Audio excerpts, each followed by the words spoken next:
Maraming tao ang naniniwala na nang si Hesukristo ay ipinako sa krus at ang sangkatauhan ay tumanggap ng pagtubos, sa gayon ay natapos na ang gawain ng Diyos sa pagliligtas sa sangkatauhan. Ngunit, totoo ba na hindi na kailangan ng sangkatauhan ang Diyos upang magsagawa ng karagdagang gawain ng kaligtasan?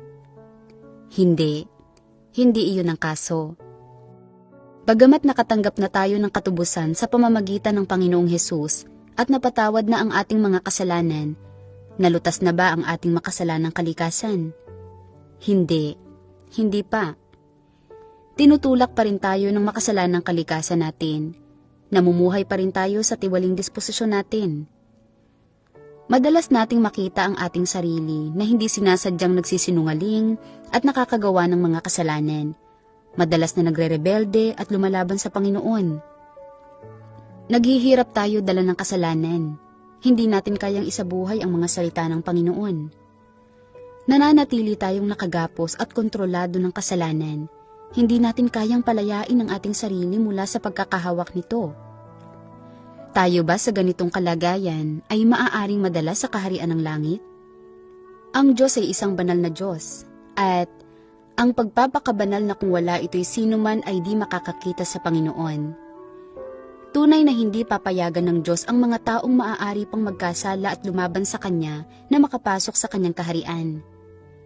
Kaya nga pagkatapos makumpleto ni Jesus ang gawaing pagtubos, ipinropesiya niya ang Kanyang pagbabalik ng maraming beses. Ano ang gagawin ni Jesus sa Kanyang pagbabalik? Lubusan niyang lulutasin ang makasalanang kalikasan ng sangkatauhan.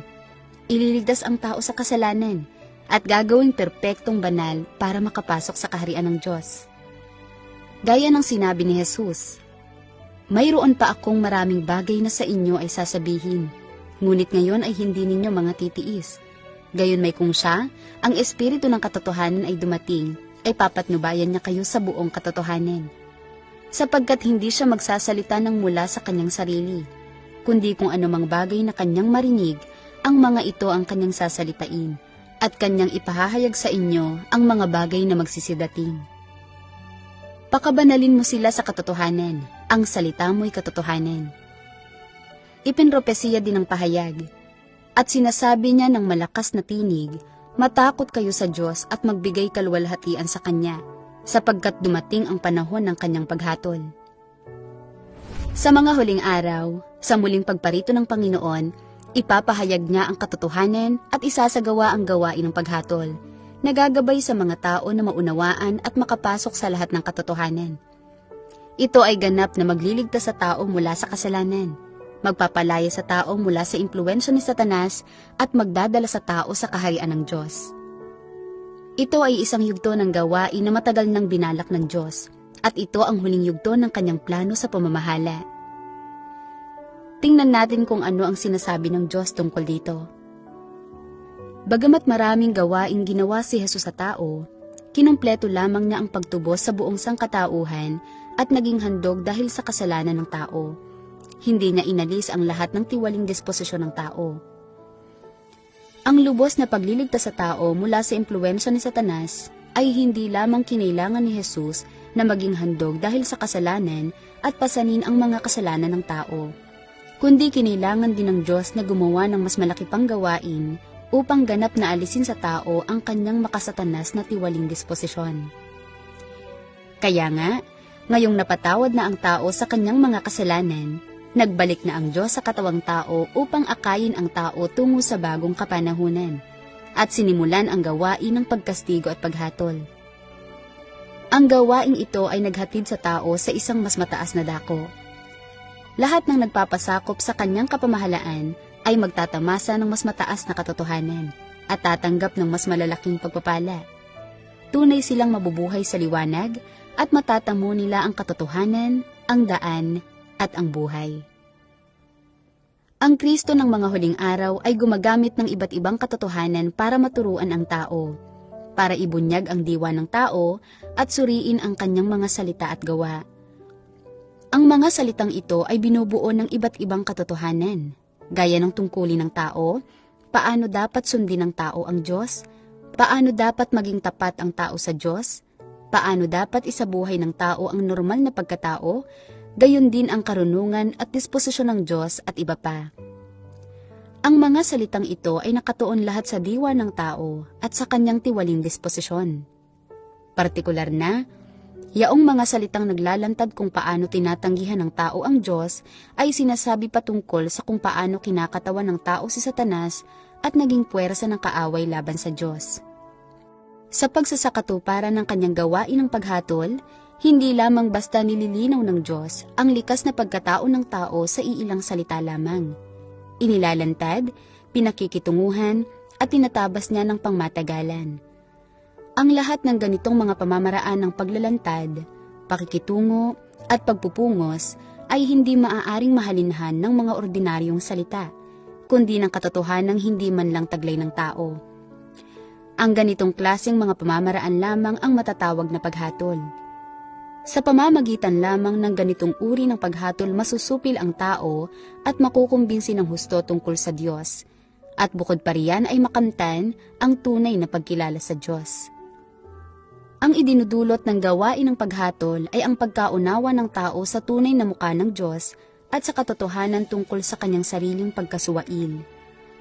Ang gawain ng paghatol ay nagbibigay daan sa tao na magtamo ng malawak na pagkaunawa sa kalooban ng Diyos, sa layunin ng gawain ng Diyos at sa mga hiwagang hindi niya maunawaan. Tinutulutan din ito ang tao na makilala at malaman ang kanyang tiwaling diwa at ang mga ugat ng kanyang katiwalian, gayon din para matuklasan ang kapangitan ng tao. Ang mga epektong ito ay bunga lahat ng gawain ng paghatol, sapagkat ang diwa ng gawain ito ay ang mismong gawain ng pagbubukas ng katotohanan, ng daan, at ng buhay ng Diyos sa lahat ng may pananampalataya sa Kanya. Ang gawaing ito ay ang gawain ng paghatol na ginagawa ng Diyos. Kahit na tinubos na tayo ni Jesus at iniligtas tayo mula sa kapahamakan sa ilalim ng kautusan, patuloy pa rin tayong nagkakasala dahil ang ugat ng kasalanan sa loob natin ay hindi pa lubusang nalutas. Sa makatuwid, kailangan pa rin natin ang Diyos para ipahayag ang higit na katotohanan at isagawa ang gawaing paghatol upang lubusang linisin at iligtas tayo. Ang gawaing ito ay ang ikatlong yugto ng gawain ng Diyos sa pagliligtas sa sangkatauhan, at ito ang pinakamahalaga at pangunahing gawain. Kapag natapos na ang yugtong ito ng gawain, malilinis ang ating tiwaling kalikasan at hindi na tayo magkakasala o lalabanan ang Diyos. Magagawa nating tunay na sumunod at mahalin ang Diyos. Pagkatapos, ang gawain ng Diyos sa pagliligtas sa sangkatauhan ay ganap ng matatapos, at ang kanyang 6,000 taong plano ng pamamahala ay matagumpay na maisa sa katuparan.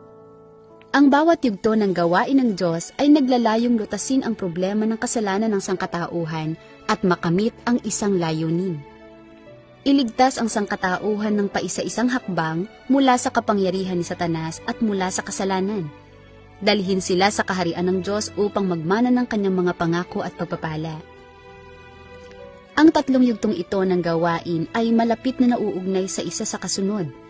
Ang bawat yugto ng gawain ay nabubuo sa pundasyon ng nakaraang yugto, umuunlad ng mas malalim at mas mataas. Ang bawat yugto ay sinusundan mula sa huli, at ang mga ito ay malapit na konektado sa isa't isa. Kung walang anumang hakbang, hindi magtatagumpay ang buong plano. Bakit natin ito nasabi? Kung wala ang gawain ng kapanahunan ng kautusan, hindi malalaman ng sangkatauhan kung ano ang kasalanan at mabubuhay sa ilalim ng pagyurak ni Satanas. Madali silang mabibihag ni Satanas, nahahantong sa kanilang pagkamatay.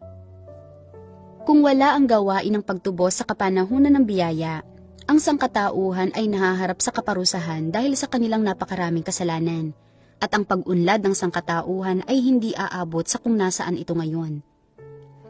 Kaya, paano kung walang gawaing paghatol sa mga huling araw?